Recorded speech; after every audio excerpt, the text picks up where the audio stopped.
All right, so I'm Lucia, and I think my ideal amount of life would be like 150 years. That's what I'm gonna go with. Mm, But that's assuming I'm like healthy up to like towards the end. I don't know. I feel like I would choose 300 years just because like so much happens. I was also going to choose around 300. Yeah, I think it'd be cool to see like all the technology. the Industrial development. Revolution to now. That would have been pretty awesome. But it's only okay, yeah, whatever. I'm not gonna fight you guys about Or maybe technology would develop slower if lifetimes were longer. Oh, Because like you just have a bunch of old people who like are set in their ways and like don't want to think of new things. So like you have less innovation per year. Like if your innovation per person stays about the same. Hmm. Hmm. I don't know if that would happen. Like assuming you're like healthy up to age one. Not one. Like if you live 300 years, assuming you're healthy up to like 260, like I don't really see how it wouldn't go It's faster. not like a like physical health thing, but like a mindset thing. Like Yeah, just, but I like, feel like maybe I would choose to be 300 in a world where everyone else's lifespan is the same. I mean, yeah, not Yeah. you alone. Then you have to watch everyone. Or no, die. I'm saying like where everyone else's lifespan is like as it is now. What? You want to Because- watch everyone die? I don't want to watch everyone gonna die, make but I just friends? want. You make new friends. I don't- That's like- your old and then yeah. and then watch them die I also. would be like the wisest person in the world or whatever. And then See, that's what I'm People saying with your point. Like yeah, I think after a certain amount of time, like you just have to be wise. You can't just like Yeah, I'm not saying you won't be be that wise, set in your but ways. like being wise is different than being like innovative. yeah. I don't see why that being old would motivate you to like not do things though. I don't know. That was a very, very long intro. Anyone have any other thoughts? I wouldn't want to live past like 80 or 90. I think that'd be it for me.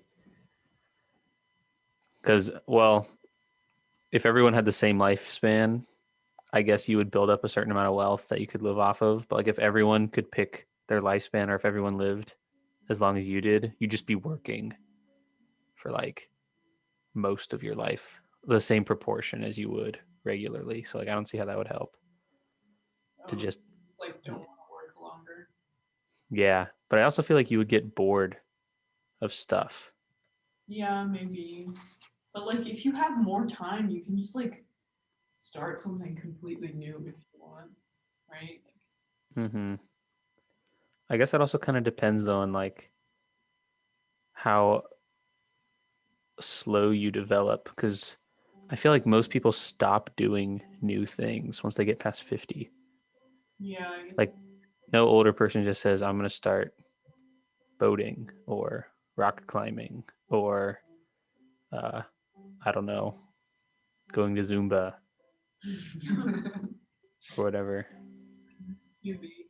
I guess it's hard to answer this just because like Mm-hmm. you can't tell how different people would act. And I definitely would not want to outlive my children. That's just the saddest part. So I definitely want to die before they die. Yeah. What about you, Yarrow? Honestly, probably like around probably like 200. I feel like 300 is a little bit too long, but 150 might be a little bit too little. I don't know. That's hard. I think my logic was like, I don't want to live like twice as long as I'm already expected to live, you know? I think that's like too much. But do you guys believe in like I don't know if it's really a theory, but the idea that as you get older, each year feels like a shorter amount of time? Yeah. I feel that. Yeah, because like if that's true, then 100 to 150 is like the same as 70 to 80 Yeah. or 70 to 85 or something. Well, in that case, maybe I do want to live 200 years. Interesting. I actually saw like a Yeah. comment on some video or something today where some guy was like, "Oh my god, my 30s went by in like a flash. Like, oh, enjoy it when it like while it lasts." I thought people said that about their 20s. Yeah. That's so scary. Yeah, because I think that would kind of be true. But it also feels like there's so much ahead right now. Yeah. But then hearing older people say no, They're probably right though. It's also like I can't process it because that's like a whole decade, and I've only been alive for not even like 1.5 decades. I'm like reaching there, Like that. but that's just like so surreal. That's crazy. I feel like my like tens, my double digits have lasted like ages. I've been Yeah, between I 10 guess and so. 19 my whole Oh, you're life. still not even 20. Yeah.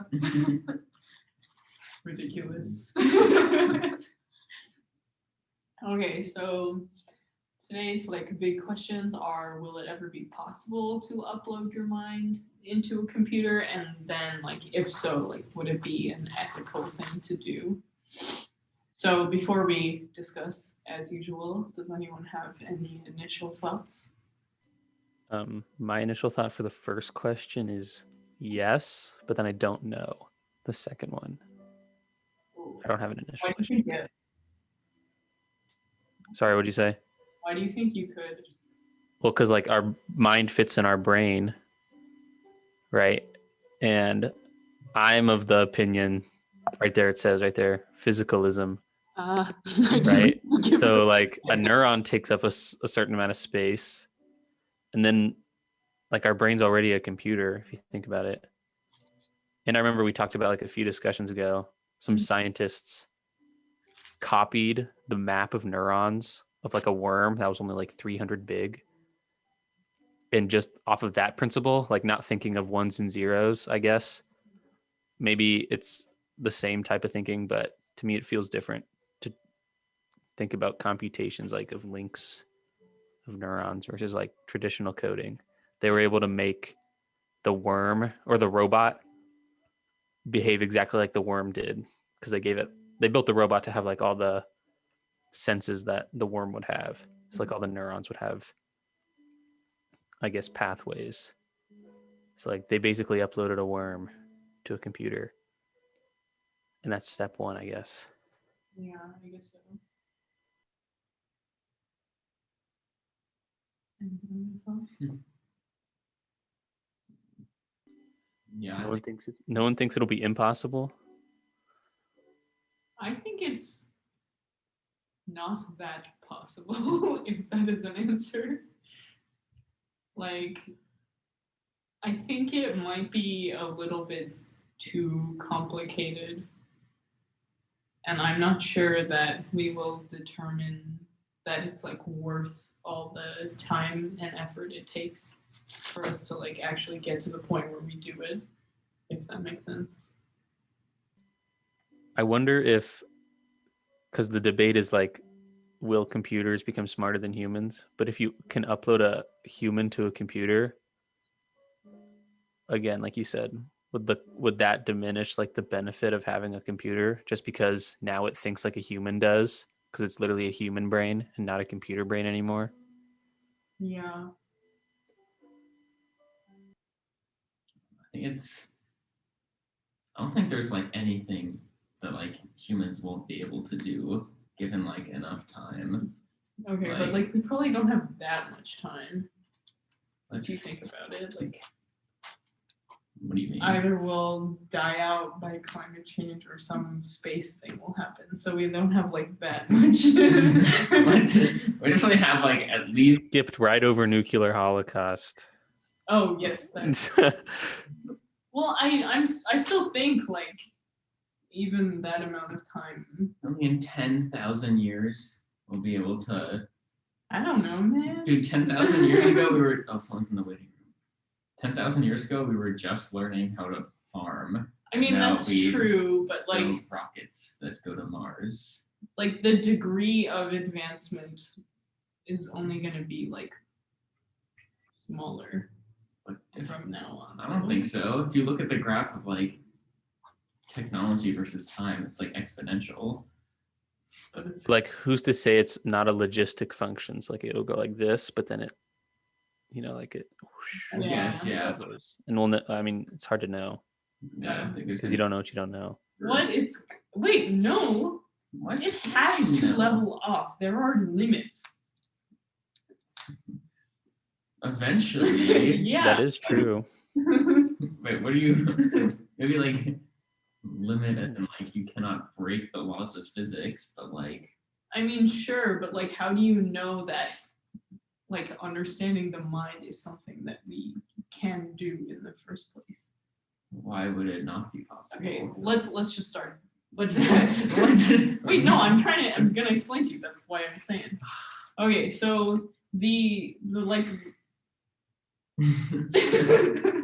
so to accept the fact that it's possible to upload your mind, it depends on like these three assumptions: physicalism, scannability, and computability. So like it's possible that the mind and like our consciousness is not just something that we can understand just by understanding the structure and function of our brain. Like even if we know every single atom and like we know exactly what it's doing, it's possible that like whatever, like that knowledge won't give us an understanding of like what the mind is, and maybe that information isn't enough for us to actually like simulate a mind. And scannability, like that's just like with what Eli was talking about before, and like mapping all the neurons and like all their connections and stuff, like that's something that is like super difficult and time consuming and possibly not that easy to do. And computability, like the mind is like something that can exist in a computer. So I feel like physicalism is like the one thing we can't really know right now, because like we have to do all the work first to know whether or not we can do it or not. But with like, I think scannability is pretty probable, while computability is also something that I'm not sure is super possible. So It's what do you like- think? what does it mean to like upload a mind? So I'm assuming if this were to become a real thing, it would be like you get to just like go through a machine, kind of like an MRI or something. And then they can just like use that knowledge to like assume what connections your brain already has and like how your brain will adapt to things in the future, and then like somehow make that into code and then run the thing. So it's not actually like a continuation of yourself. It's like a simulation of your copy. Yeah. So like at one point, two of you, or two of you, if you think that is also you, will exist at the same time.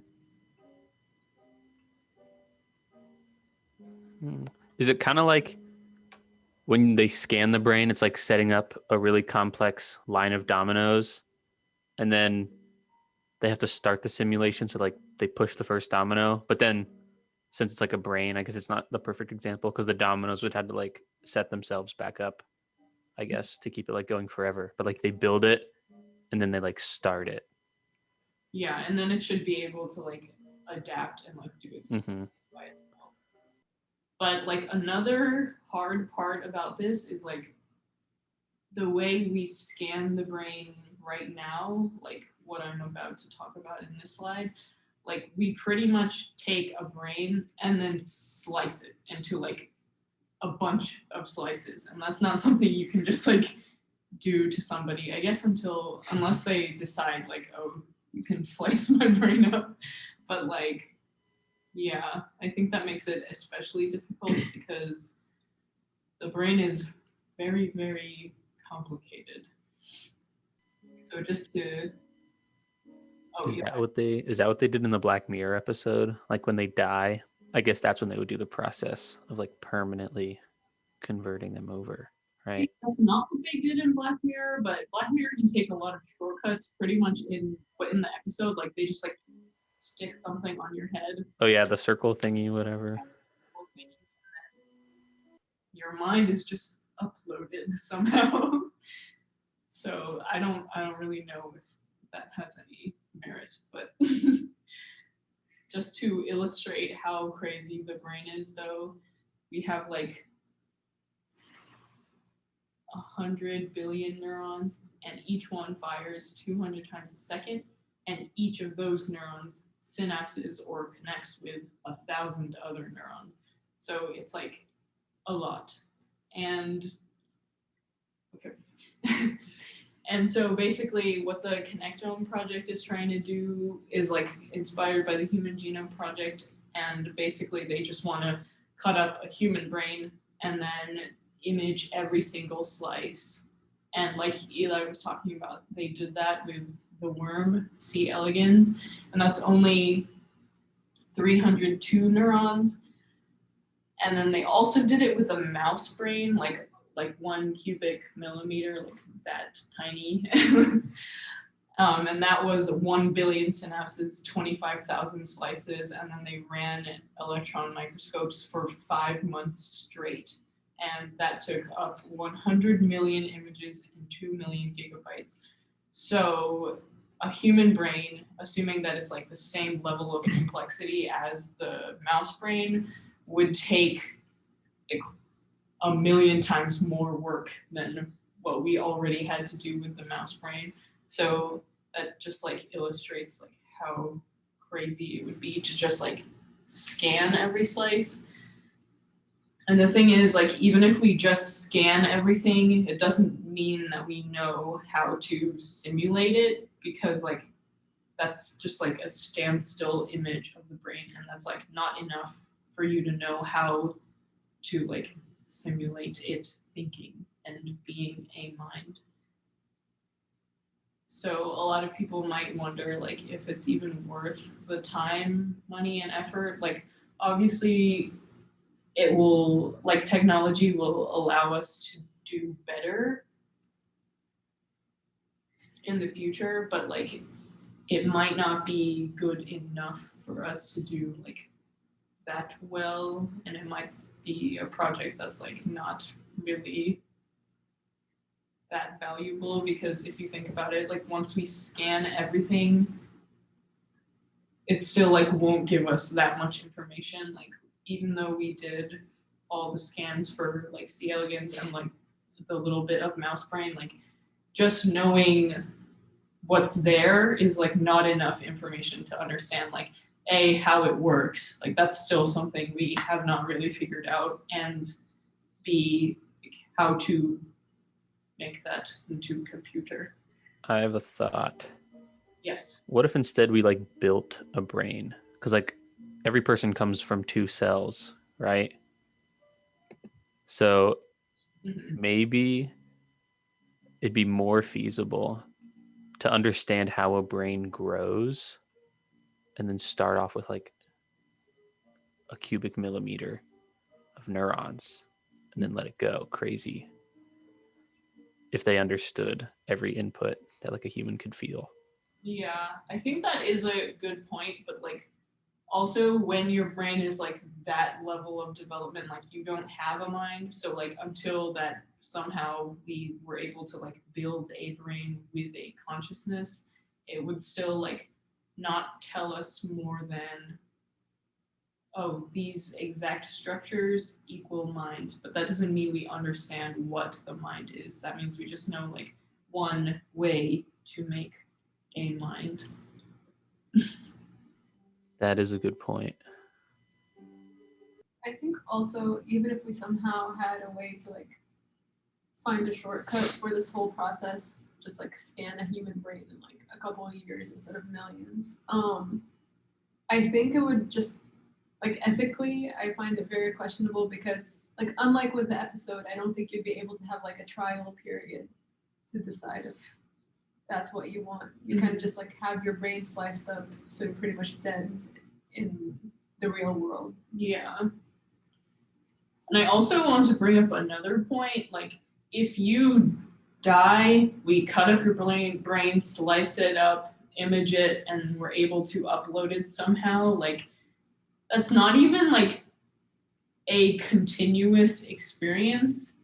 So, like, when your simulation starts running, I guess it will have memories up to the point where you died.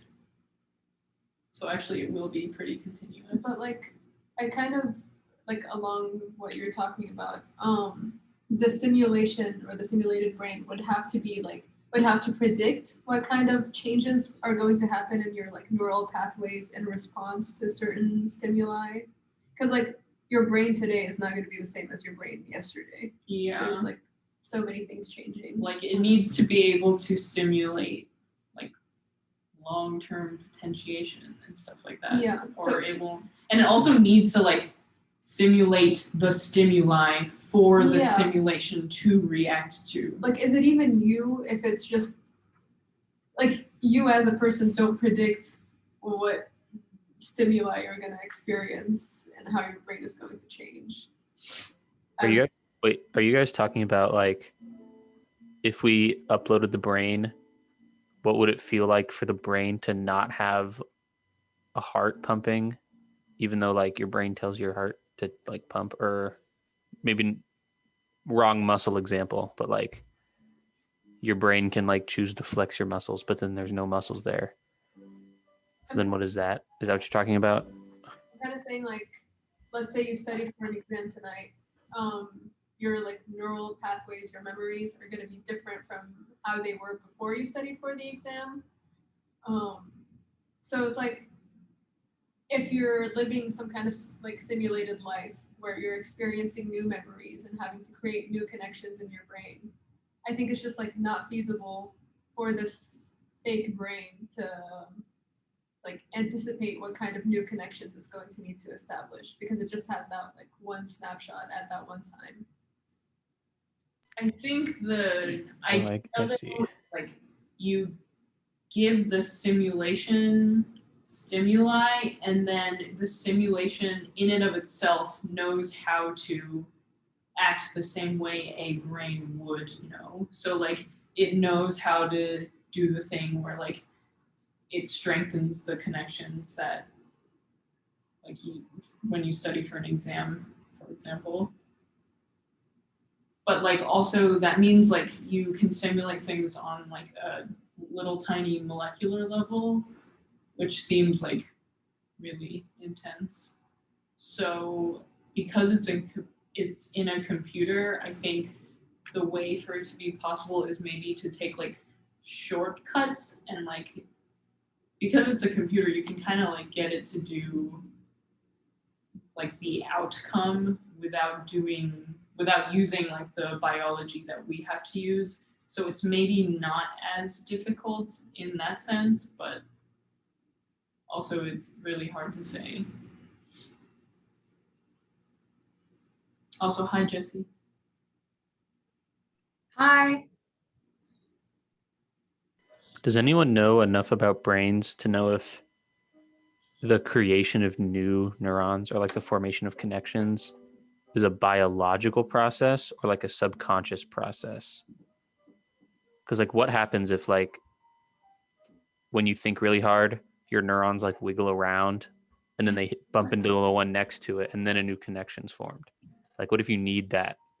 I don't want to get this wrong, but like essentially if like a neuron fires, releases neurotransmitter to go to the next neuron, like if it keeps getting a lot of stimuli, the second neuron like starts realizing that this is like an important connection or whatever. So then it will like make more like receptors to like put at the synapse so that like it will be more easily excitable when the first neuron starts firing.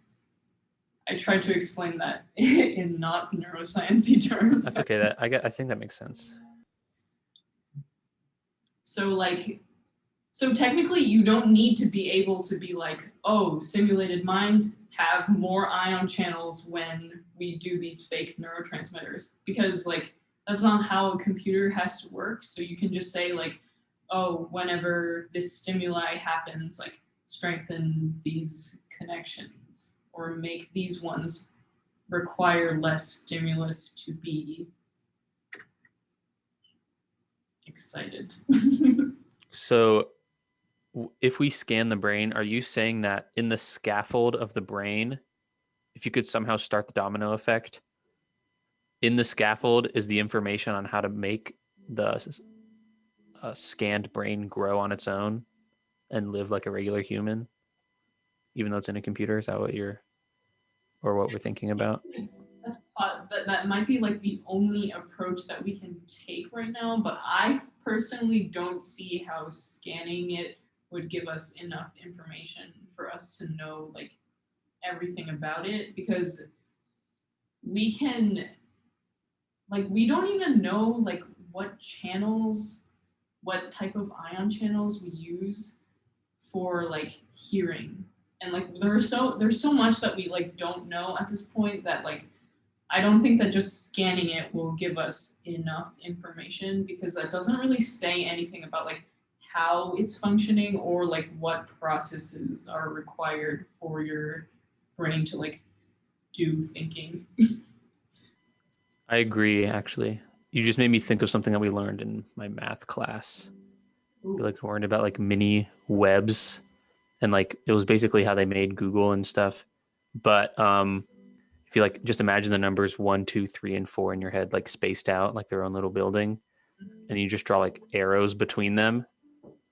And then let's say you're at 3 and there's 2 arrows, then there's like a chance you go to website 2 or website 4.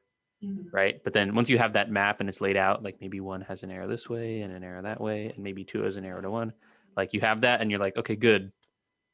But that doesn't tell you anything. And like you need information on like where, or like a quantity for like how many people are at each building in the beginning. And then once you have that, the thing goes. Yeah. So I think with just the scaffold, you have that picture of like the boxes with arrows. Mm-hmm. And I agree with you. I think it misses something. Yeah. That information that will make the whole thing go.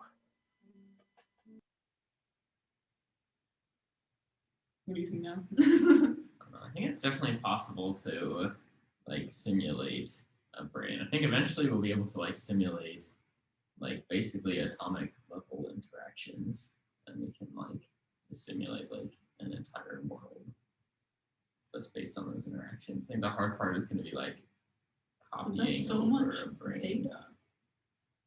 So much like processing power. Sure. Like every atom, I feel like that's not even the most like efficient way to simulate things. You have to just like take shortcuts in some way. I don't really know anything about computers, but like you need to like come up with a system that isn't what exists in real life, because real life is definitely way too complicated for us to simulate on an atomic level. Now, sure, but like the things we simulate now are also like unimaginably complicated, like when computers were first invented. So I think like eventually our level of like computational power is just going to keep. Like there's no reason why we can't. I have a point though. So Lucia, I think you're saying like coders have to use some type of compression because like discretely programming each atom takes too much, right? Is that what you're saying? Yeah. Yeah, but like, how do you know the universe doesn't already do that on its own? Because like, don't you need like a quantum observer to like make I don't know what it's called, but like in chemistry, you have the electron cloud, and then when you look at it, there's an electron. You know? Mm-hmm. So like, what if I don't know, maybe this is easier to understand, but like if you're looking down a road and there's no one around you, how do you know what is behind you actually exists? Kind of like that. Yeah. And the universe just isn't like storing it better. Because there is some principle of observation in the universe. Because like that's the whole point of the quantum, whatever. Why it Yeah. goes from the cloud to the point. I am not sure. Maybe that's a little off topic. No, we can get off topic. It really doesn't matter.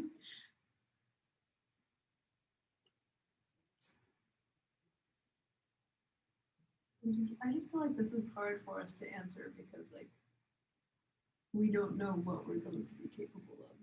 Like, Right. But even if we theorize, I still don't like. I think maybe we should just like consider what is like an option for us right now and like assume that there won't be like any ridiculously massive innovations in technology. Because like I was saying with the scanning your brain thing, like I don't know, like that seems like the only way for us to like get a snapshot at least of what's going on. Like how else could we do it? Get a scan of the brain. Besides scanning the brain. It wouldn't. Besides like slicing it up and Oh, imaging each part. but you don't think we'll be able to like just get a scan with, like different levels of like penetration? What if you could make like a negative of the brain? Kind of like if you pump people with liquid in their veins and then you can like pull the veins out. Like have you ever seen Oh yeah. like a blown up diagram of like all the veins and it's really crazy? You like fill it all up and then get rid of everything else and then what's left is what you filled up in the first place. See, but we already know like that level of specificity when it comes to the brain. Like the confusing stuff is like on a tiny like molecule base. So like I don't really know how like with functional like with fMRI, for example, like even if like we get like super great images of the brain, like because it's just like huge, but like there is like no way for us to scan it at like that level of precision other than like slicing it up and doing like electron microscopy on it. I feel like you're just thinking within like the bounds of current technology and not like considering that we have like more Like what though? like advanced simulation techniques. Right, but like we need to understand it before we simulate it. You know, Why? you just simulate whatever you start out with, and then it will naturally grow. The results of the simulation, like, tell you. Well, it can only know how to grow if you tell it how to grow. No, why can't you just make copies of your egg or whatever? Okay, but then that assumes we know everything about like how that developmental process happens. Like without knowing those steps, we can't tell the simulation how to grow. And then without knowing that, then we can't. Wait, if you perfectly simulate like an egg and a sperm guy, then like you'll be able to perfectly simulate everything that they do. Right, but I'm saying like it can't be a perfect simulation if you don't know like how those things develop in the first place. You don't need to know how they develop, just like make exact copies of them. And they'll grow into a person. You just have to know how they like interact with the world. And like those interactions will like naturally grow. So, like, I see what you're saying. I also think you would need the whole world though, or at least the scope of it, because like just having two things floating in space that are perfectly Yeah. yeah, You need like the entire world, but you need like some sort of like environment. or yeah, like for the sperm and egg, if you like confined it to the womb, the world. But then, like, I don't know. So is it gonna be by atom then? Like how? Maybe like by cell or the smallest block that. How do you even do that on a computer though? What do you mean? Like how do you do it? I don't know. Assuming some people much smarter than. Yeah, how do you like visualize that or? Can you No, actually model visualization is like interactions? whatever, but like, yeah, how do you model any of it? Probably in a lot of different ways. I don't know. Okay, that's not really. But how do you model the interactions between atoms now? Just a bunch of equations, right? Computer can do that.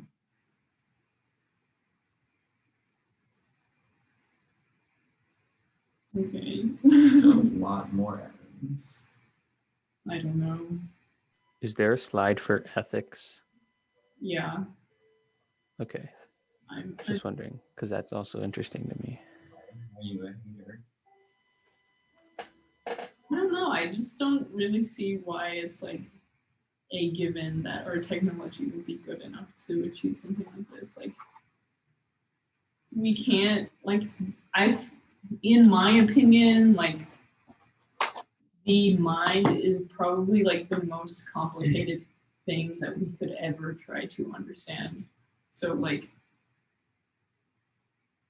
I don't know, it's kind of ambitious to say that it's possible. I don't know, someone other than Teddy, please disagree with me.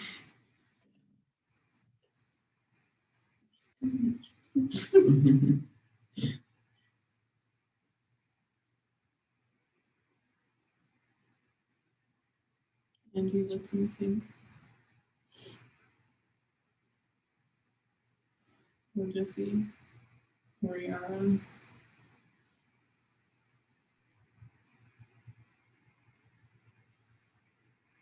I'm honestly kind of lost. Like this, it. So is it? I'm kind of confused about like. I'm happy to try to clarify. Okay, thank you. Yeah. Wait. So what are you confused about though? Like, I kind of I like I understood part of like the scanning your brain into like how complicated the brain is, but I'm just like lost because because it's like completely different from Black Mirror and how like simple it was to just like, oh, you just put like a little chip in your brain, that's it. Yeah. I think like shows and movies and stuff tend to like very, very much oversimplify it. Like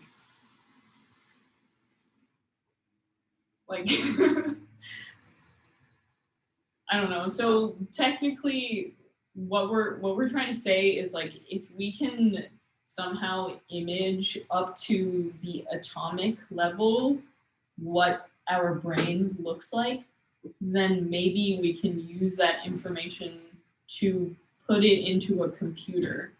But what we're kind of saying is that like just because we know everything up to an atomic level doesn't mean that we'll know how to simulate a mind like doing its thing or even just like being conscious in like any moment in time because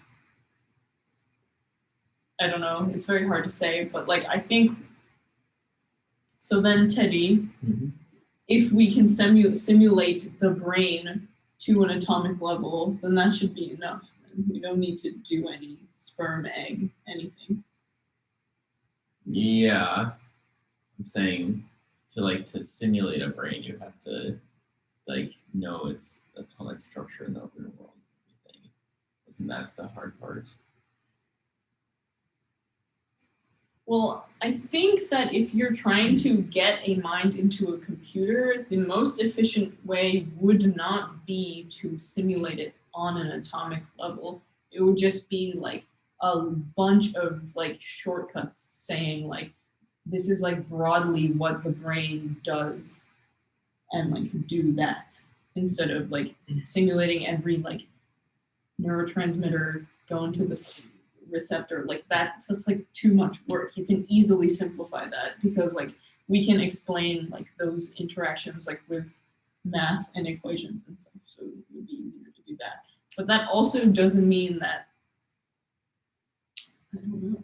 I guess I feel like it would be harder to like simulate feelings and stuff that way. Like you might be able to like get like the outputs of the brain for like a given set of inputs, but then like is it really like a person, like a copy of you inside the computer, or is it just like a simulation of like what you would do? You know what I mean? Yeah. I think what's starting to confuse me now is like the simulation I'm thinking about is essentially a brain with its like neurons firing.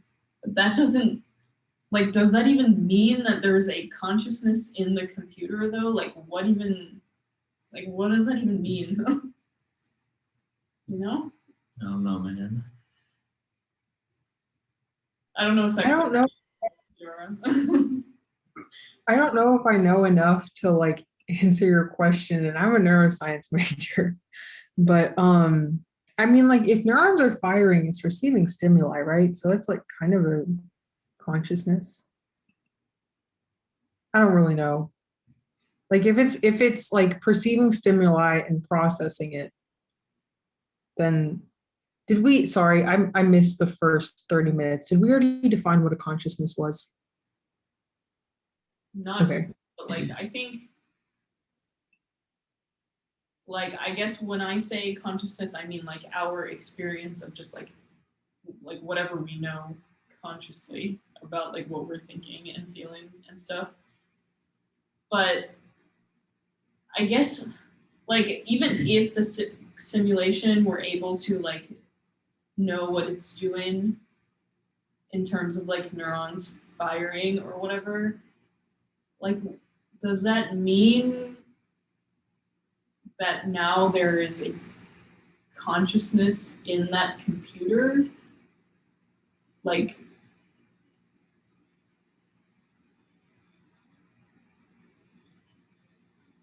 I wouldn't say so. consciousness is experienced then? Would it just be like the same as ours if we simulate a world for them also?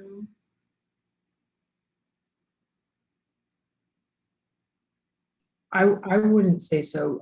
Have we already talked about neuroplasticity? We talked about like I kind of- long-term potentiation, which is essentially Yeah. I kind of Okay. was talking about that whenever I meant like every new experience you have is going to change the layout of your brain. Okay. Yeah, we were talking about like how you would have to simulate the brain's ability to like strengthen connections and change and stuff. Okay. Because that would have to be like based off of someone's brain that they study, right? Because everyone's brain has like a little bit different like plasticness. Yeah, but like I don't like maybe that's like not something that is like something that people would care about when they want their mind simulated. Like your experience is not like that much changed besides maybe like we make everyone's brain like pretty decently efficient. That I'm makes sense. Yeah. not sure though.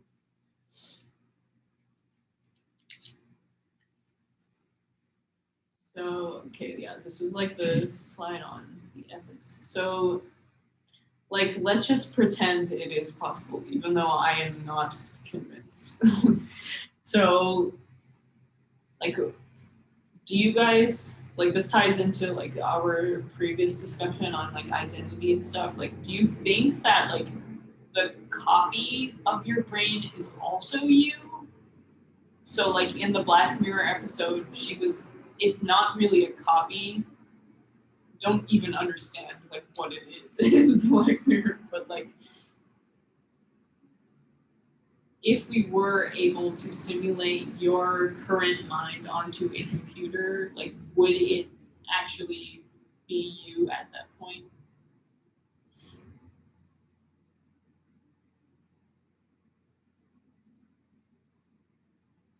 And if not, like what is it?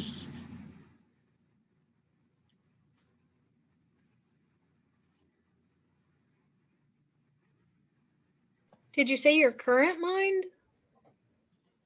What did you say? Yeah, like at the time of the scan. Assuming that that's how the simulation works. Then yeah, I don't see how it can't be you. So there are two yous now. Yes. Wait, but then But then they start going through different experiences. And then eventually, like at some point later on in time, you guys are gonna be like different people. It seems like different people, but do you think they're still the same person?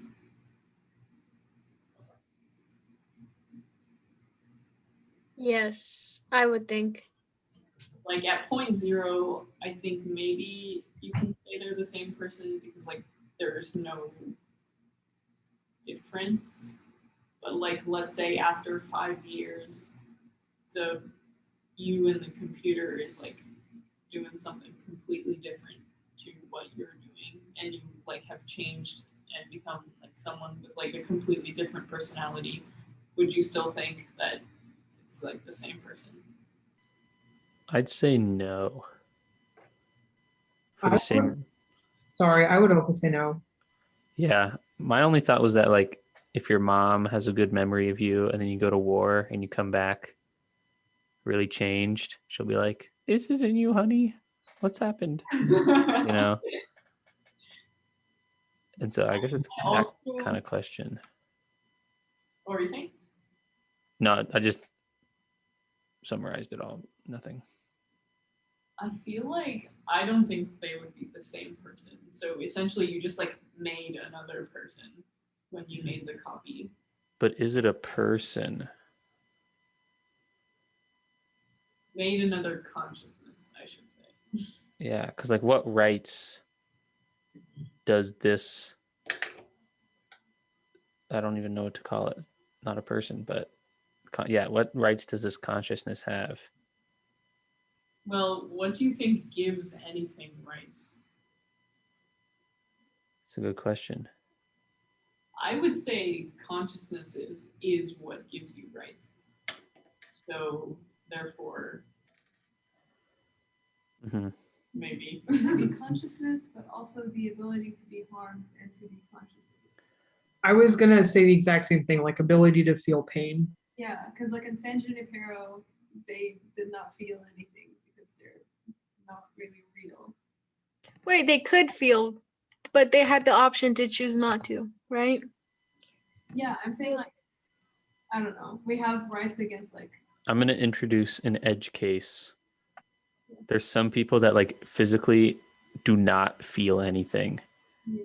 And they have to be really careful because like they could be in a workshop and they don't know their arm's on the table and then a saw just cuts their arm off. They have Right. no idea. Like that's like just like physical pain.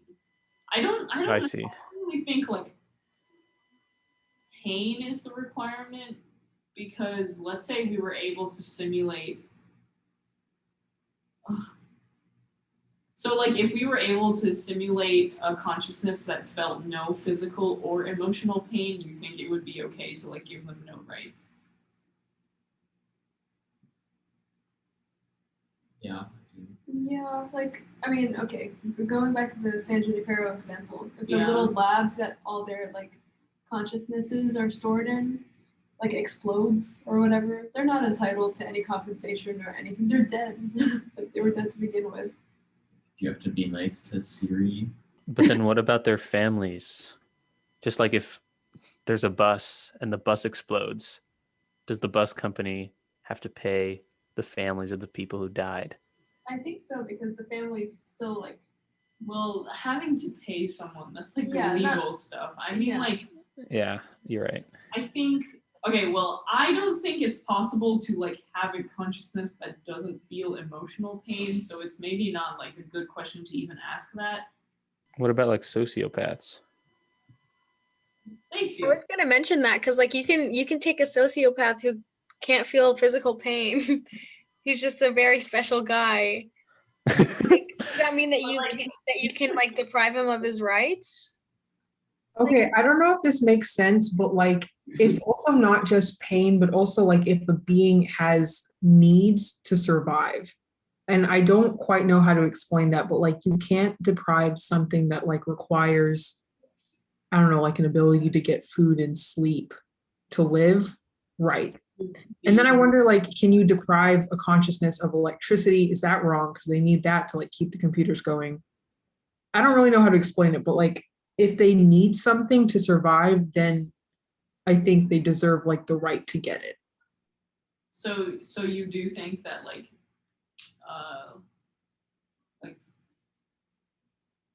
abortion is morally wrong then? No. I don't know, man. Because I don't think that the computer things have rights either, and technically they need electricity to survive. But this was more in response to the whole like, what if people don't feel pain thing? Like it's like what makes you human, like that part that makes you human, like needing things and feeling like emotional pain. That's what guarantees you rights. And I would argue that it's like more about like you being conscious of your experience rather than like the fact that you feel pain, because like I don't know, I think like if you're I don't know anymore. Maybe we can start like halfway. So if there was a brain in a jar, like you see in those old like sci-fi movies, that was hooked up to a computer Mhm. that could talk to you and stuff, and the brain was still there, like it would be in a human, would that thing, the brain and the computer, blah blah blah, have rights, or what would you extend to that thing? Or would that be no different than a consciousness? Or how would that be different than a person? So I guess in your example, the only difference is that there's like a physical aspect to them, right? Mm-hmm. And for me, that doesn't change anything. Like I still think that because it is conscious, it deserves to have its own rights. Hmm. Because like let's say you die, your brain sliced up, and then you like wake up in the simulation, your experience will be like maybe continuous because you're not experiencing anything during that period where you're dead, I think. So I don't see how like you just not having a physical body anymore would make you not have rights anymore. Because like you're having a body is not what gives you rights, right? Really? I don't think so. Because that's what I'm thinking. Like, if you don't have a body, you don't have any rights. Just like as a prereq for everything. And I was thinking of an example, but I just forgot it. So I think maybe it's like hard to say that is what's required because like we don't have any examples of anything that's conscious that like doesn't have a body, right? So let's just pretend that like your computer can like feel emotions and like essentially is doing the same thing that a person is doing. Like their experience of the world is like as if you just like put a computer or put a person inside the computer.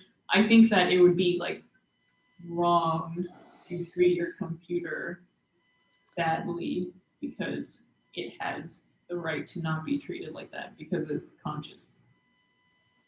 Okay. I see what you're saying. There's Hmm. another Black Mirror episode about this. Which one? It's the one where she has like her own. I forgot what it was. I think it was it. It was the one where it was the woman who gets like the fucking who gets the simulation of herself.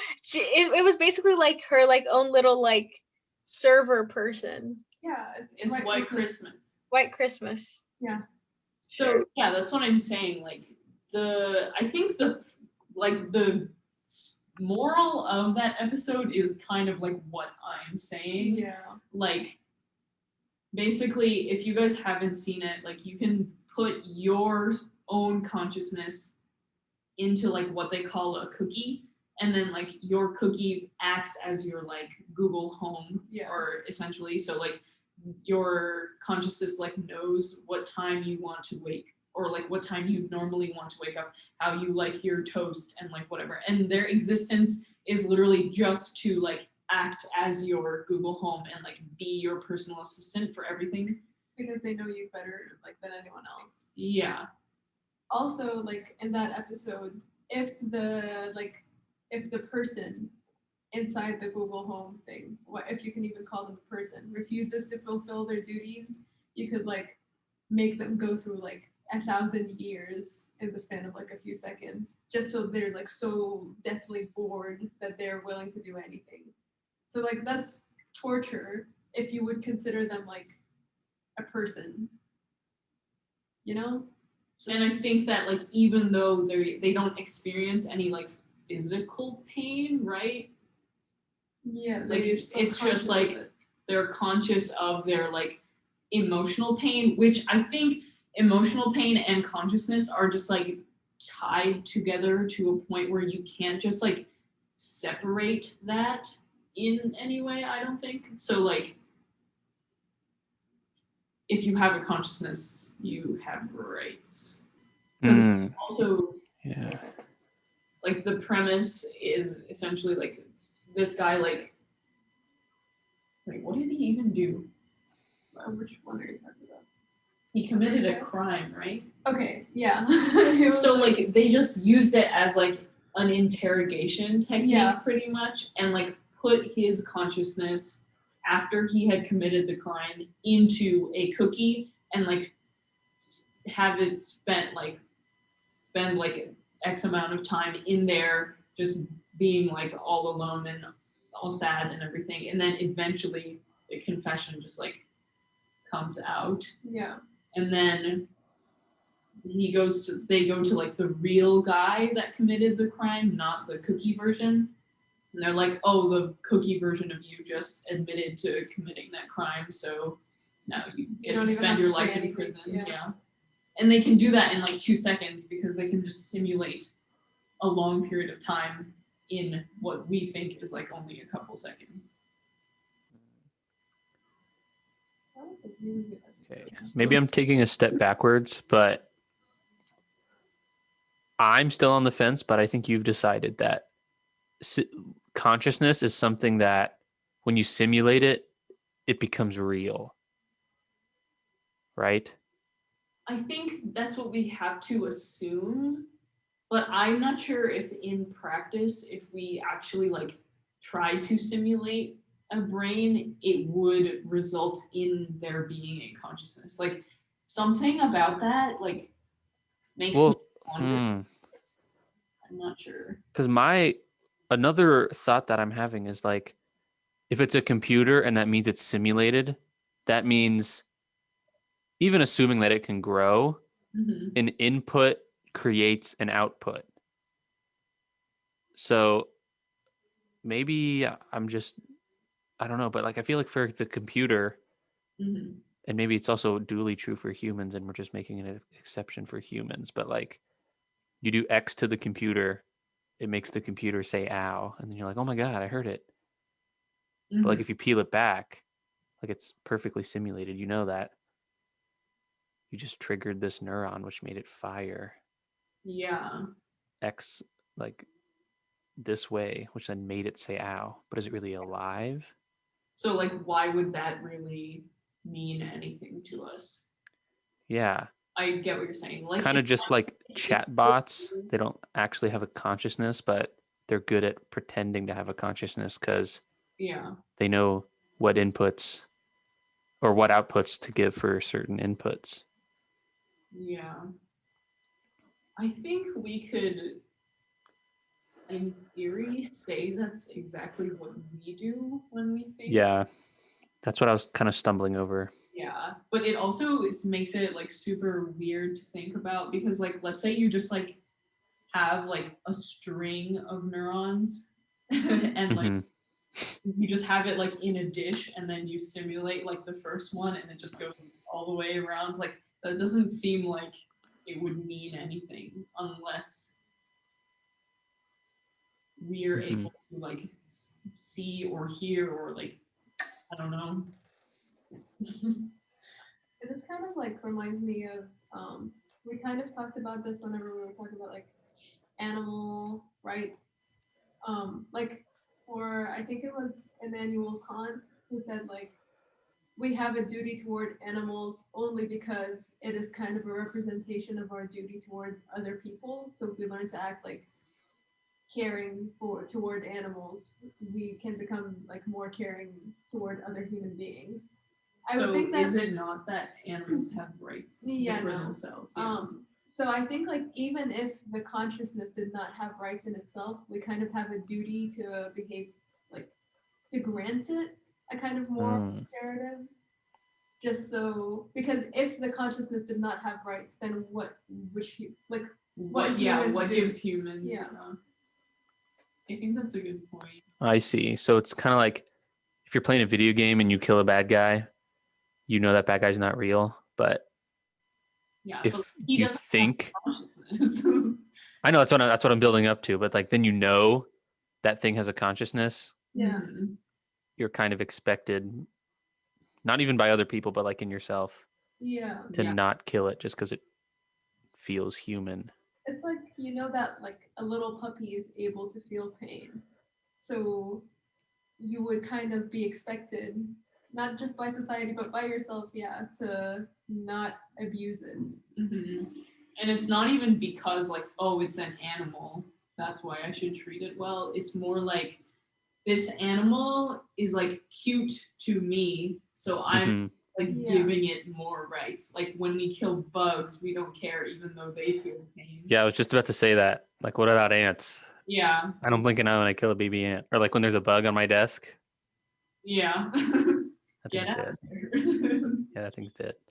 You guys not apologize or like try Yeah, I to see his spirit go to heaven. I'm like, sorry. I've ever wipe away the killed tears. anything Yeah. other than bugs. Like Yeah. I saw a stink bug at the house the other day and I freaked out. Load just like killed it. that's good. Yeah. What? He should have taken it outside. Right? But he saw me freak out. But he feels pain. Yeah. So yeah, I don't think it's like sufficient to like feel pain. I don't think that's what gives something rights, really. Yeah. I think- Maybe it gives you like a certain level of right, but it's like not enough for us to like actually. I think there's a difference between a right and a moral like imperative or like a moral Yeah. weight. Something can carry a moral weight even if it does not have rights. That's my stance for the abortion issue too. Like you shouldn't just like arbitrarily Yeah, Like, it's not abort- like it means it doesn't have nothing. to yeah, it abort. doesn't have Yeah. rights in itself, but like you should still kind of have have some considerations before you take that step.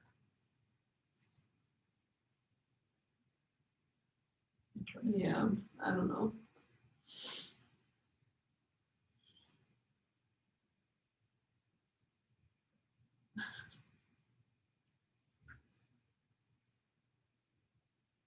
Also, who do you guys think like? So we've been kind of just saying this as if you have the complete right over your own, like the copy of your own consciousness. But in the Black Mirror episode, you're just owned by some like entity now. They can replicate you, delete you, do whatever they want with you. Because they created you. Yeah, Or created the cookie version of yourself. yeah. But that's like parents and you. But see, we view parents as abusive if they're like, "Oh, I created you. I can like take you out of this world." Yeah, I was gonna mention, like, I didn't know if it was too far of a stretch, but like it goes to the antinatalism debate or whatever. Mhm. Because like I feel like maybe if they had like a contract where they could sign like, I only want to be in this simulation, don't do anything with me, you know? But Yeah. like besides that, I don't think it is ethical for them. I Or think for the whole also- process, maybe. I don't Yeah, know. another problem though with like signing off some contract before you get simulated is like it's like the whole problem with like informed consent. You don't really like know what you're getting into, and like your opinions of things might change when you're like in the simulation and you just have to like live your life as a simulated consciousness. But if they take that one freeze frame, not the freeze frame, like if they take that one part of your consciousness, because we are like alive, our consciousness kind of changes. And so like if they took that like part of your brain or whatever to put it in the system, that means that your brain is not, like your consciousness is not actively developing, right?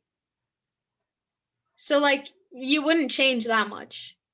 It depends. We like Well, I think a good simulation would be able to like change as much as you do. Like it wouldn't be much different. Cause like without being able to change, like I don't think you'd be able to like really function. I think that would mean you wouldn't be able to form any new memories if we didn't like control for that. Yeah, that's true. I don't know. But then like with the whole concept of like informed consent and stuff, like I don't know, part of me is just like then it would be unethical to really plan ahead to do anything anymore, I guess. But then it's like I keep going back to the episode of the cookie in the Black Mirror episode, and like she consciously wanted her consciousness in the cookie, and she's- like it was still getting tortured. Like she was, I yeah, don't know. the outside like real version of herself like loves having the cookie, like because she Yeah, exactly. idea that she's being tortured. But like it's still. Oh, so she didn't have any idea. no, like the copy of you that's in the cookie is like pretty much completely independent of you. They're not aware of you, and you're not aware of them. That's why in like the White Christmas episode, he forgot that he was kind of in a jail cell, and he also did not know that his copy confessed. Yeah. So yeah, I don't think it's ethical at all. Only because I feel bad for the little consciousness. A Little people. little. I think also another ethical problem is like if the simulation isn't like ridiculously good, I don't see how it could be ethical at all. So like in developing this, it would be like nearly impossible to like not do super unethical things. Because like it reminds me of like another Black Mirror episode, Black Museum, Yes. where like you're able to like put someone's consciousness in whatever the fuck you want. So like at one point, like they put a consciousness inside like a toy that can essentially say like two things to express like happiness or sadness. And like being stimulated in that medium is just like not enough to be ethical, right? So like even if it were like way more complicated than that and like you could like be able to do a lot of things in the simulation, it wouldn't be a good one unless it were like almost exactly like our world right now.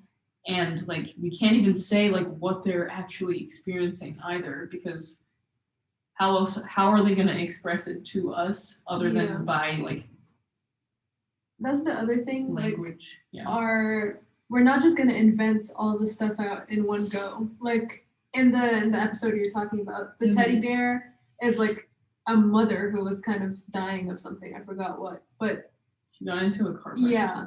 so she can only say like "I love you" or "I am sad" whenever her child hugs her or just like throws her away or something.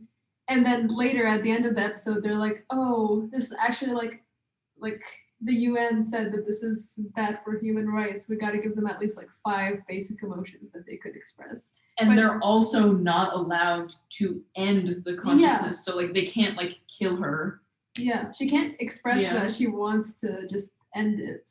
So like she's stuck in the like primitive stage of stuffed toy that she's in, and she Yeah. can't like But does she still have an inner monologue, or is that Yeah. gone? Oh, you But- don't know? listens to her. Like she's literally in a stuffed animal. Like she can't move or speak besides But saying. like you could say "I love you" twice if you want to go outside. No, she definitely does, I think, because I remember whenever like it started getting problematic is whenever like her husband was starting to move on and like date other women or something, and then she like in her own head would be like talking about it or like trying to communicate it. Her and the teddy bear. What? That was before he like. That was before he put her in the teddy bear, right? Or before he like. No, took no, her out? she's still like completely like she still has the same inner monologue when Yeah. she's in the teddy bear. Yeah. It's just that like she can't express herself in any way. And even if you were to be like, say I'm sad twice if you want to die, like that's like not enough to like actually kill someone in a normal life either. So it wouldn't be enough to kill her, if that makes sense. Like just because somebody is suicidal doesn't mean it's like ethical for you to kill them. Yeah. So like Are we having this? This is suicide topic soon. Yeah. Okay. oh, I didn't put that on.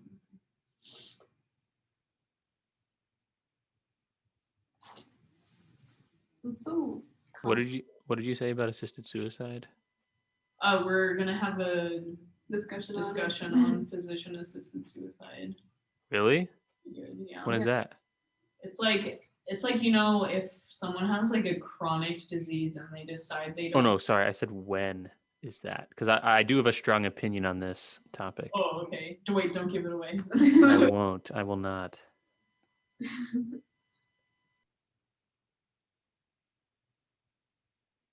Wait, when is it? Next.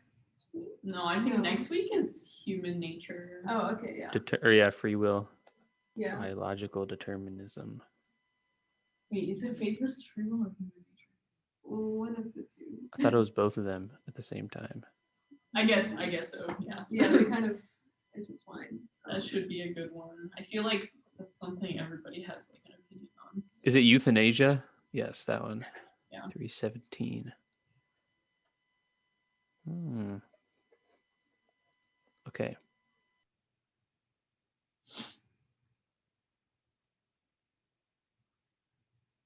Any last thoughts from anyone? This was a really interesting topic. I definitely like if you haven't watched the episode, I really recommend you do so.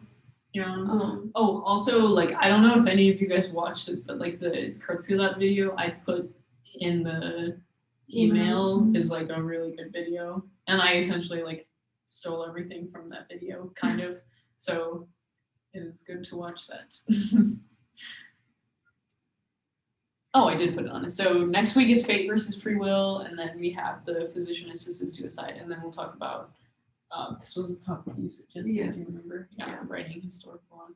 And then as always, that is the link to the American Foundation for Suicide Prevention link is on our website. So please donate because the like deadline is coming up soon.